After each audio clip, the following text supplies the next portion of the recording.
అదే RTV app వార్తల్ని క్షణాల్లో చదివే అవకాశం ఉంటుంది. ఒక న్యూస్ పేపర్, ఒక టెలివిజన్ ఛానల్ మీ చేతుల్లో ఎప్పుడూ ఉంటాయి. తెలుగు రాష్ట్రాల్లో కుక్కల బెడద చాలా అధికంగా ఉంది. తాజాగా రాజన్న సిరిసిల్ల జిల్లా ముస్తాబాద్ మండలం బట్టువాని తండాకు సమీపంలో వృద్ధురాల్ని, రాజ్యలక్ష్మి అనేటువంటి వృద్ధురాల్ని విచక్షణ రహితంగా కొరికి చంపేసింది. తల నుంచి మొండెం వేరు చేసింది ఒక పిచ్చి కుక్క. దీంతో కుటుంబ సభ్యులంతా కన్నీరు మున్నీరుగా వెలిపిస్తున్నారు. విషయం తెలిసినటువంటి వెంటనే స్థానికులందరూ కూడా అక్కడికి చేరిపోయారు. ఒక్క కుక్కను కూడా ఉంచకుండా అన్నిటినీ నిర్మూలించాలని డిమాండ్ చేస్తున్నారు. మొత్తానికి న్యాయం చేయాలని చెప్పేసి వేడుకుంటున్నారు.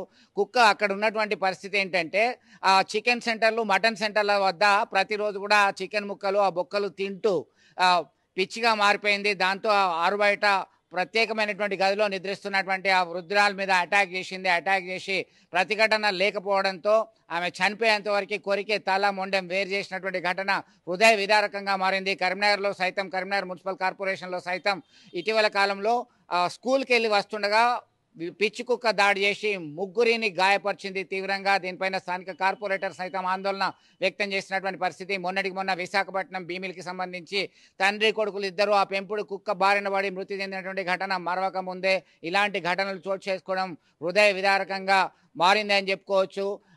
మానకొండూరు మండలం దేవంపల్లిలో సైతం ఒక స్కూల్ విద్యార్థిని గత కొంతకాలం క్రితం తమ కుక్క కాటు వేయడంతో, కరవడంతో చికిత్స పొందుతూ మృతి చెందినటువంటి ఘటన. మరొక వైపు ధర్మపురి ప్రాంతంలో ఇక్కడ అక్కడ అనేటువంటి తేడా లేదు. వీధి శునకాలన్నీ కూడా విజృంభిస్తున్నాయి.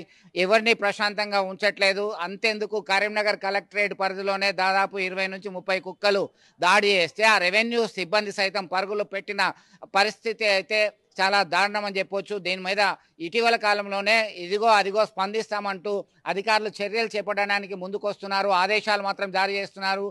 కుటుంబ నియంత్రణ ఆపరేషన్లు చేస్తామని చెప్పేసి అధికారులు ప్రకటించారు. అయితే ఖచ్చితంగా దీన్ని ఒక స్పెషల్ డ్రైవ్గా తీసుకోవాల్సినటువంటి అవకాశం ఉంది, అవసరం ఉంది, ఎంతైనా ఉంది. ఎందుకంటే చాలా ప్రశాంతంగా వెళ్తూ వివిధ పనులను చేసుకోవడానికి వారి వారి హడావుడి జీవితంలో ముందుకెళ్తున్నటువంటి తరుణంలో ఎక్కడి నుంచి ఏ కుక్క వచ్చి దాడి చేస్తుంది, ఎట్లా అడ్డుపడుతుంది, ఎట్లా తమ మీద దాడి చేసి రక్కుతుంది అని చెప్పేసి ఆందోళనలో ఉన్నటువంటి పరిస్థితి. మనతో కొంతమంది స్థానికులు సైతం ఉన్నారు ఇదే ఘటనకు సంబంధించి మాట్లాడడానికి.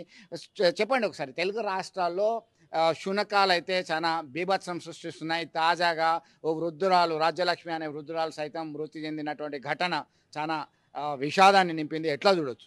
అదొక్కటే కాదు, చంటి పిల్లల నుంచి ముసలి వరకు పిల్లలు ఆరు బయట ఆడుకునే పరిస్థితి లేదు ఈ రోజుల్లో. మధ్య వయసులో ఉన్న పిల్లలు కానీ, స్టూడెంట్ కాలేజీకి వెళ్ళే వాళ్ళు కానీ, ఉద్యోగస్తులు, వ్యాపారస్తులు ఒకటేమిటి, రహదారింబడి వీధులెంబడి తిరిగేటువంటి ఎవరికైనా భయం ఈ రోజుల్లో చాలా భయానకమైన పరిస్థితి ఏర్పడింది. గతంలో ఇలాంటి విషయాలు నాకు తెలిసి ఒక కుక్కను ఒక యజమాని తనకు తాను కాలు చంపితే శునక ప్రియులు వచ్చేసి ఆందోళన చేశారు, మీరు హింస చేస్తారా మీరు పశువులని. మరి ఈరోజు 10వ సంఖ్యలో పిల్లల నుంచి ముట్టుకుంటే పెద్దవాళ్ళ వరకు ఆ కుక్కలు హింసించి చంపేస్తుంటే మరి చూస్తూ ఊరుకుంటున్నారు ప్రజలందరూ. మరి ఈ శునక ప్రియులు ఏమయ్యారు ఇప్పటి వరకు? ప్రభుత్వాలు ఏం చేస్తున్నాయి? పశుసంవర్ధక శాఖ ఏం చేస్తుంది? మరి వాటికి ఏమైనా కీటక నివారణ యొక్క వాటికి సంబంధించిన ఔషధాలు ఇచ్చి వాటిని మంచి చేయడమా, లేకుంటే వాటిని నివారించడానికి సంబంధించినటువంటి వాటికి కుటుంబ నియంత్రణ పద్ధతులు పాటించడమా, లేదా మొత్తానికి అలాంటి కాటు వేసే కుక్కల్ని వెతికి వాటిని పూర్తి నిర్మూలన చేయడం అనేటువంటిది తప్పకుండా ఈ రోజుల్లో చేయాల్సిన పరిస్థితి ఉంది. లేకుంటే మాత్రం అసలు ఎవరు కూడా వీధులెంబడి తిరిగే పరిస్థితి లేదు. చిన్నపిల్లలైతే తన ఇంటి ముందు కూడా ఆడుకునే పరిస్థితి లేదు. మొన్న సంవత్సరన్నర పాప బయటకు తిరుగుతుంటే వచ్చేసి అవి కొరకు చంపేసినాయి. ఒక పాప 6 సంవత్సరాల పాప వీధెంబడి తిరుగుతుంటే వెంట్రుకలు పట్టుకొని లాక్కెళ్తుంటే పాపం గోడ చాటు నుంచి ఒక అతను అరుపు విని వస్తే ఆ పాపను కాపాడుకోవడం జరిగింది.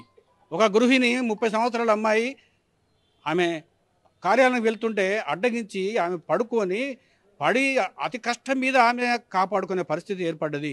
మరి ఈ పరిస్థితులు మరి ఈ ప్రభుత్వానికి కనబడతలేదా? శునక ప్రియులకు ఈ యొక్క విషయం తెలుస్తలేదా? దయచేసి ఇప్పటికైనా ప్రజలందరూ, అన్ని వర్గీయులందరూ కూడాను ప్రభుత్వంతో పాటు ఈ శునక ప్రియులు, పశుసంవర్ధక శాఖ వాళ్ళందరూ కూడా గమనించేసి తప్పకుండా ఈ యొక్క కుక్కల బెడద నుంచి వెళ్ళి ప్రజలను కాపాలని చెప్పని నేను Vemulawada Dronachari, income tax auditor, నేను నటుణ్ణి, కవుని, గాయకుని కూడాను.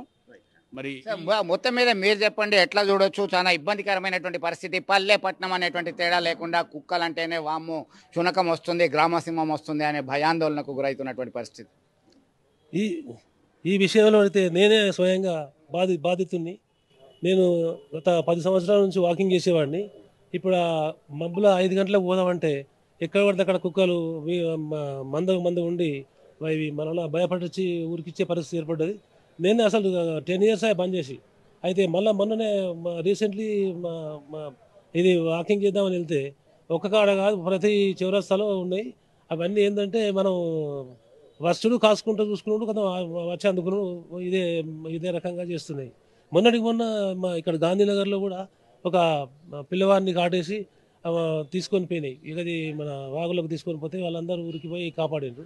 అది కూడా సంఘటన. కాబట్టి ఈ శునక ప్రియులు ఎవరైతే వీటికి అడ్డం వస్తున్నారో ఇవి కుక్కలను తీసుకుపోయి వాళ్ళ ముంగటనే వాళ్ళ ఇంట్లోనే వేస్తే మంచిది అనిపిస్తుంది. ఈ ప్రభుత్వం కూడా వాళ్ళ ఇంటి ముంగటనే వేసేసి మరి మీరే కాపాడమని చెప్పేసి వాళ్ళనే ఆ నాగార్జున భార్య ఉందటగా ఆమె అక్కడ తీసుకుపోయి అక్కడ మొత్తం అన్ని తీసుకుపోయి ఆటో తోలితే మంచిది.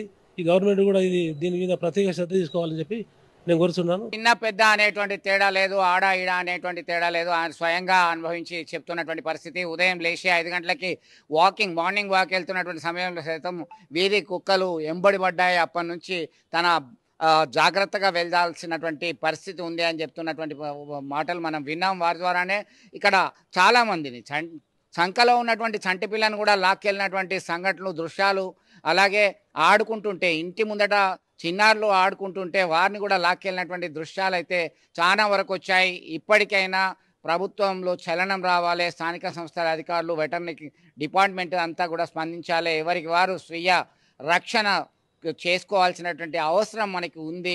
ఈ సంఘటన మాత్రం చాలా దురదృష్టకరమైనటువంటి సంఘటన, చాలా విషాదాన్ని నింపింది అని చెప్పుకోవచ్చు. ఇలాంటి ఘటనలు పునరావృతం కాకుండా చూడాల్సినటువంటి బాధ్యత ప్రతి ఒక్కరిపైన ఉంది. వీడియో జర్నలిస్ట్ సుమంత్తో కలిసి చంద్రశేఖర్, RTV, కరీంనగర్. మరిన్ని వీడియోస్ కోసం ఛానల్ ని సబ్స్క్రైబ్ చేయండి. లేటెస్ట్ అప్డేట్స్ కోసం వాట్సాప్ ఛానల్ ని ఫాలో చేయండి. అండ్ లింక్ డిస్క్రిప్షన్ లో ఉంది.